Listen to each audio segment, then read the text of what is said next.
Well, welcome folks. Great to have you all here. Just so while Cam's getting all of that stuff set up, can you just whack in the chat box there? If you're watching live, put a live just so we know who's on. If you're watching the replay, put replay, and make a comment on the Facebook page. Hey Mark, thanks, fantastic, great to see you. Hey Wong Chun, how you going? Good to see you. How are things over there? Hey folks. Fantastic. Hello Cam, there you are. That's really good.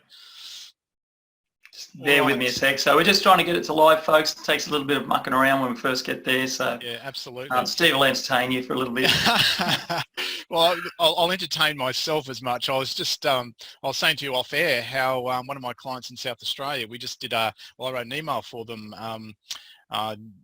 Well, I think it went yesterday or the day before, and they made a $15,000 sale out of it, which was really cool. The subject line got a 27% higher open rate, and so it doesn't matter how how old your list is, how new it is, you need to be trying different things. One of the big no-nos, or not no-nos, but were I think of caution in marketing, and in particular direct response marketing, is the use of humor.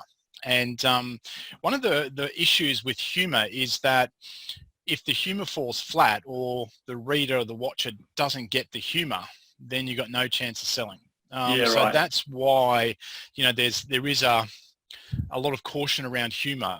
This email that I'm speaking about actually broke the mold. They sent me this joke and said, "What do you reckon? Can you make this into an email?" Yeah, okay, let's have a crack at it. Understand if it was a little bit risque, but the list is well curated. It's mature.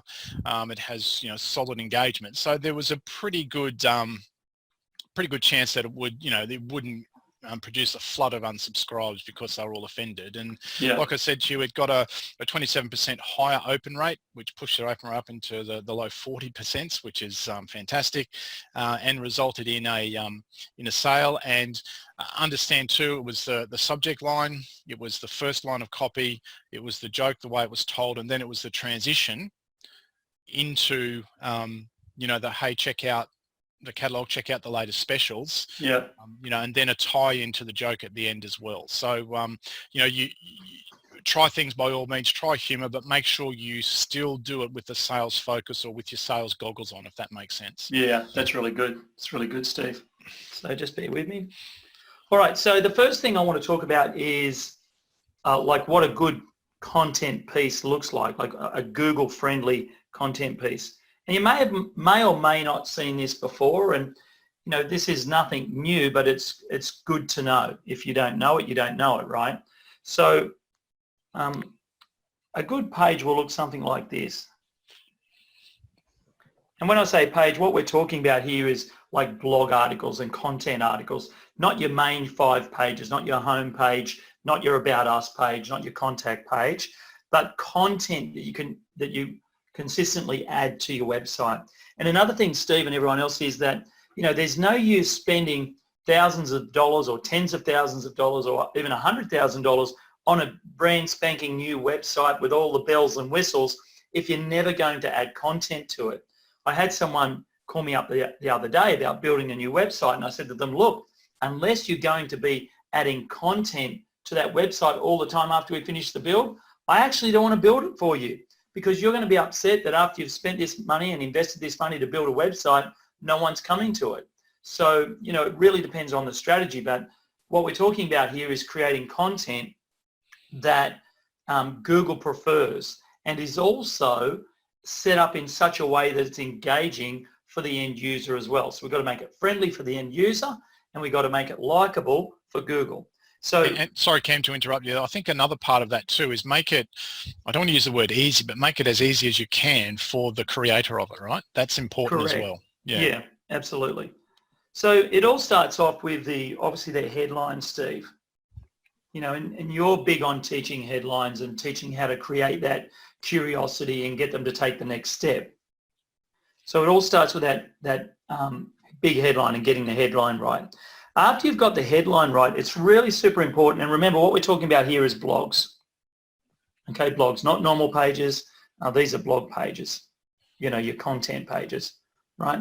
And so then what's really super important is you want to set the scene with a couple of lines, like a little summary about what the article's going to be about, what the blog's going to be about.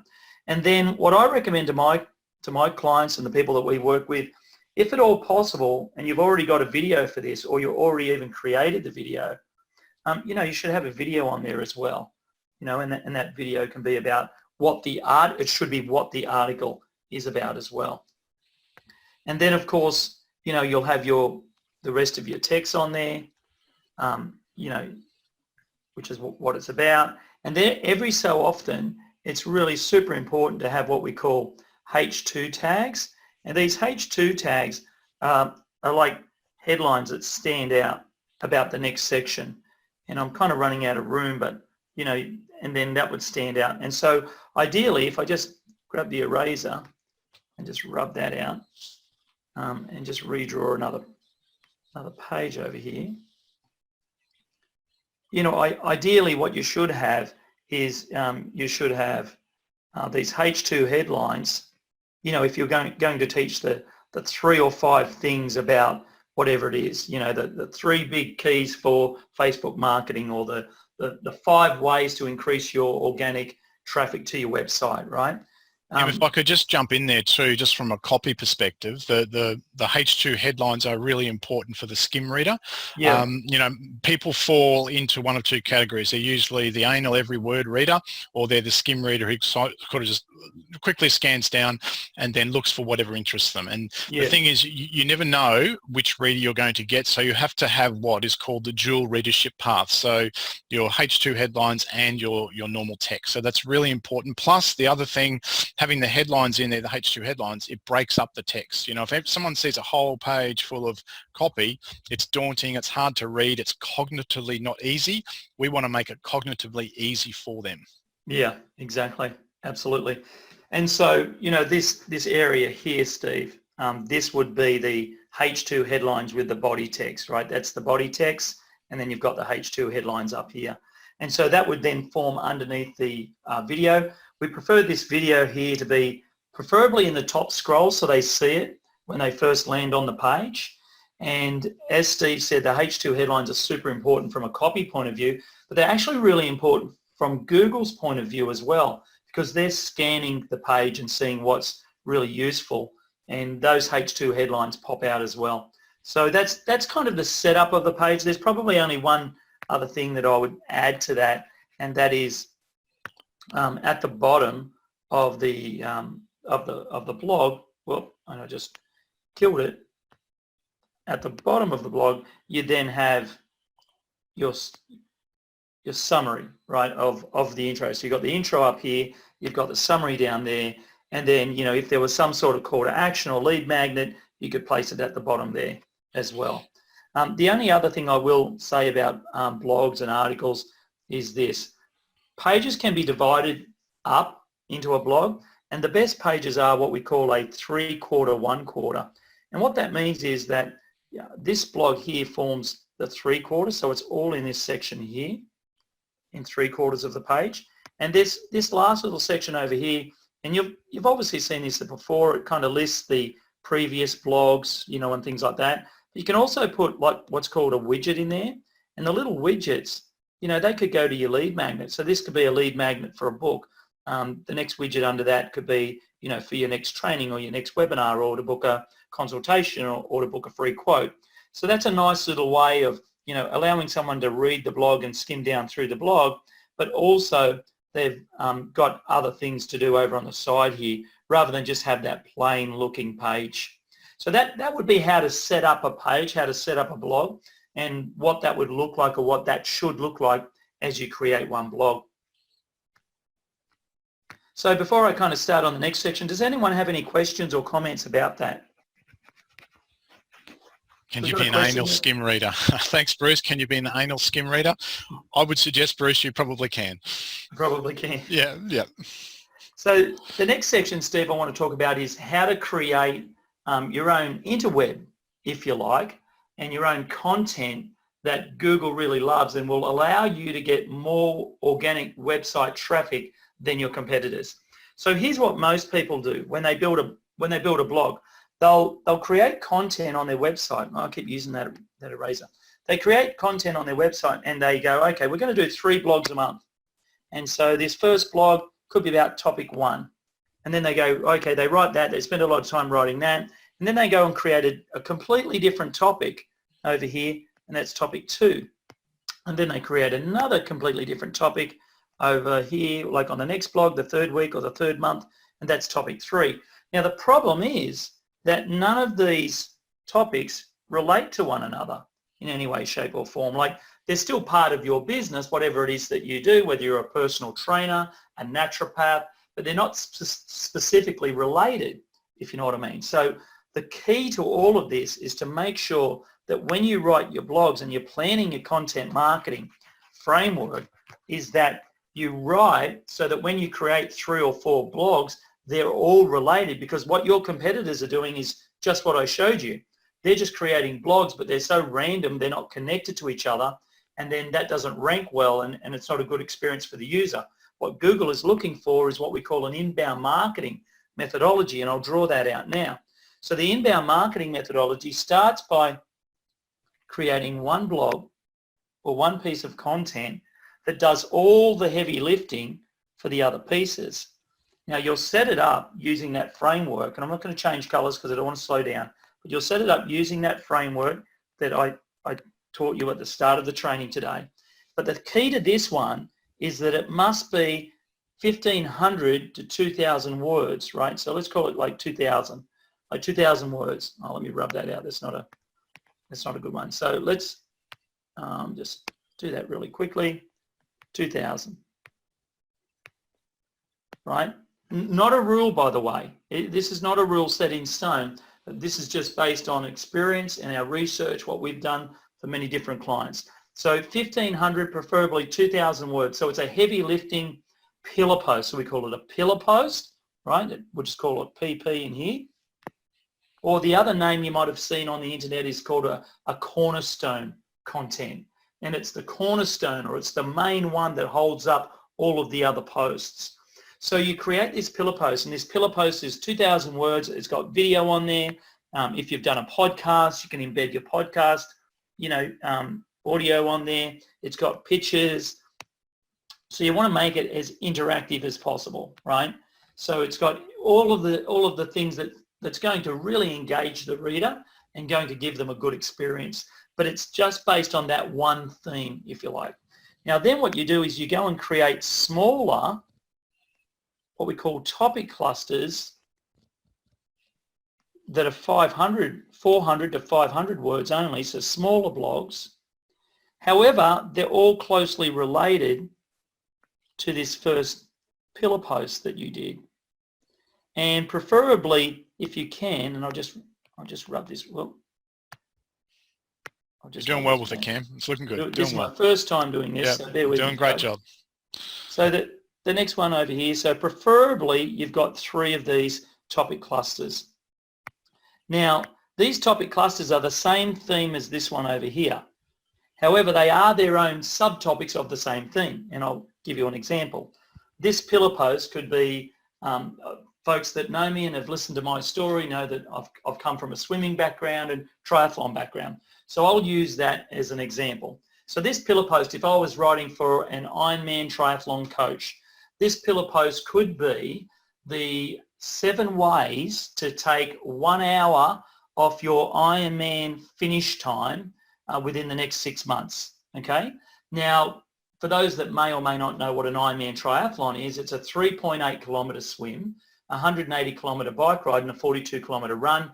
The average punter finishes that in around 11 hours 30, 12 hours. So to take an hour off your time is huge, right? So if I create a piece of content for a triathlon coach that shows people, the 7 ways to take an hour or more off your time within the next 6 months, that's going to be engaging and looked for by that target market. So if that's the pillar post, what I then do is I create topic clusters, 1, 2, and 3, still based on this big idea or this big angle over here. Now this one over here, this one might be how to improve your swim time, how to take off 40 minutes off your Ironman split time. You see, it's still to have a great Ironman finish. This one over here could be about the bike. The 3 things that you can do to take 30 minutes or more off your bike split on your next Ironman race. This one over here could include the run. The 7 things that you can do preparing your running training to take, an hour or more off your Ironman swim time. Your Ironman finish time. So all of these topics have all been written so that they fit within the big angle or the big idea over here. And then what you do with this, and I'll just rub out some of it gets me every time. While you're doing that, Cam, just another example, folks, like say you've got a pillar post on back pain, for instance, and it's 5 ways to relieve your back pain. You might do your other post might be 7 stretches never to do if you suffer back pain. Another one might be how to breathe to reduce back pain, or whatever it might be. As long as it's related to that pillar post, that's kind of the main idea of it. And again, it's like we said at the start, it's ease for you. You don't have to. What you're doing is expanding on and going deeper. So the pillar post might be a breadth thing, and what you're doing with the other post is going a little bit deeper. All right, and so right. It's still the same thing. And so I guess it takes less mental energy to write it this way, as well as all of the organic traffic benefits as well. Correct. And so these smaller posts, somewhere on these smaller posts, you're going to have a hyperlink. Now this hyperlink has got to come from a keyword phrase off this pillar post page, and you actually hyperlink it back to that point on the page. Then you'll do the same thing for topic cluster 2. Somewhere over here on the pillar post, there's a word that's going to relate to a word over here. So you would hyperlink that back to the pillar post. So what you're doing is you're wanting to increase the amount of internal hyperlinks that go back to this big pillar post over here. Now, you can also do it the same way. Somewhere on this page, you're going to create hyperlinks that internal again, that go back to these 3 different pages. And then of course, you want to hyperlink these pages together as well. Okay. Now you can see the benefit that if your competitor comes along and writes one blog, and that blog doesn't really relate to any other pages, on his own website or her own website, let alone the internet, you've come along and you've served up to Google and also the end user your own little website, if you like, of a pillar post with the 3 topic clusters. They're all interlinked together. So they form their own little web, and that's an inbound marketing methodology 101 that you should be following with your content marketing. Yeah, great stuff, Cam. And so there you go, folks. I think Cam did really well with his diagrams for the first time. So nice job, mate. And a really, really good, clear explanation for everyone as well. All right, one of the other things I often get asked is a difference between B2B and B2C. Yep. Look, the answer to that, to be really blunt, is nothing and everything. When I say nothing, I mean that you are still selling to a human being. Selling to a human being who has all of the emotions. They might be different to a business owner a B2B sale might be different to a B2C sale in terms of the emotions and the drivers behind it, but it is still an emotional decision. A B2B buyer is looking to buy, a B2C buyer not so much. So there are some nuances, but you don't want to get away from the fact it's still a human being who is making a buying decision. Here's a little quiz for you, Cam, and for everyone. Right, yeah. So I've got 6 headlines here that I would like to read out to you, and I'd like you to just either mentally or write it down on a piece of paper. B, if you think it's a B2B headline, and C, if you think it's a B2C headline. So here we go. So I'll just read it twice as well, just so you get it. Number 1, how to use Facebook on steroids. How to use Facebook on steroids. Okay, yeah, number 1. Number 2, don't do this if you want to build credibility. Don't do this if you want to build credibility. Yep. Number 3, 6 underrated rules that change the game. 6 underrated rules that change the game. Number 4, the deadliest mistake to avoid. The deadliest mistake to avoid. Number 5, 10 deal killers that cripple and destroy your campaign. 10 deal killers that cripple and destroy your campaign. And lastly, number 6, follow the 3 golden rules of email marketing for best response. Follow the 3 golden rules of email marketing for best response. Now, I am mindful of the time, Cam, so I might just put you on the spot rather than get answers if that's okay with everyone. So number 1, how to use Facebook on steroids. I put B2B on that one. Okay, cool. Number 2, don't do this if you want to build credibility. B2C for that one, Steve. Okay. Number 3, 6 underrated rules that change the game. B2C as well. Okay, number 4, the deadliest mistake to avoid. B2C. Yep, number 5, 10 deal killers that cripple and destroy your campaign. Well, because it spoke about deals, I used B2C. B2B, sorry, B2B. Sure, yep. And then 6, follow the 3 golden rules of email marketing for better response. And again, because it used email marketing, I thought B2B. Okay, so from... probably helps if I listened a bit better as well. So you had about two B2Cs and 4 B2Bs. Okay, all right, good. So just quickly tally yours, folks, as well, and see exactly what you thought. You can put it in the chat if you like. Just if it's more B2B or more B2C. So just a B if it's more B2B, a C if it's more B2C. You think from those headlines. If we can just quickly get you to duck in there. Pressure's on. No one's going to put their hand up. We got two brave souls. So B2B, Bruce done it. 2 C's and 4 B's for Bruce as well.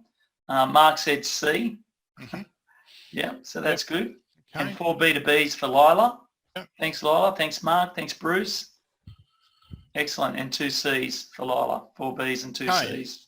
Thanks, folks. That's really good. Yeah, thank you for your responses, folks. So here's the thing. All of those were B2B headlines. Oh, that's interesting. I'm like many people, I'm on many people's lists, and they came from a B2B marketing agency as part of their e-newsletter to all of their clients all around the world. Yeah, right. You know, the interesting thing when I read that, you know, without words like campaign or deal killer or whatever they were, you know, many of the high-powered trigger words could have been applied to the B2C market as well. So it was a little bit of a trick quiz there, but the key thing is what works for people, what works for people. A great headline is a great headline is a great headline. Yeah. And so in your blogs, in any of the headlines that you're writing, target the emotions of people, of your buyer, whoever that is. And I think the other, you mentioned it at the start, Cam, the other really important part is curiosity or incomplete information. You know, if we leave things open, people want to know the answer. And if you think back to all 6 of those particular headlines, they all had that curiosity, incomplete information kind of feel to it. And that's what we want to draw people into whatever it is that you want them either to watch or to read. So just be really mindful. A great headline is a great headline is a great headline. Stephen, I thank you very much for being on the training, our Business Reinvented broadcast, as we call them. Really appreciate it. If you'd like more information about how you can work with Steve and I, just go to businessreinvented.com.au. We do have a couple of different options for people, going anywhere from coaching people to providing our own marketing team for them to use as part of the coaching service that we provide, all the way up to providing professional services and doing it for people. So feel free to reach out, go to businessreinvented.com.au, and we've also got some additional training over there as well. So if you haven't seen that, check that out, and we look forward to seeing you on the next business broadcast. All right, thanks, Cam. Thanks, everyone. Great to see you here.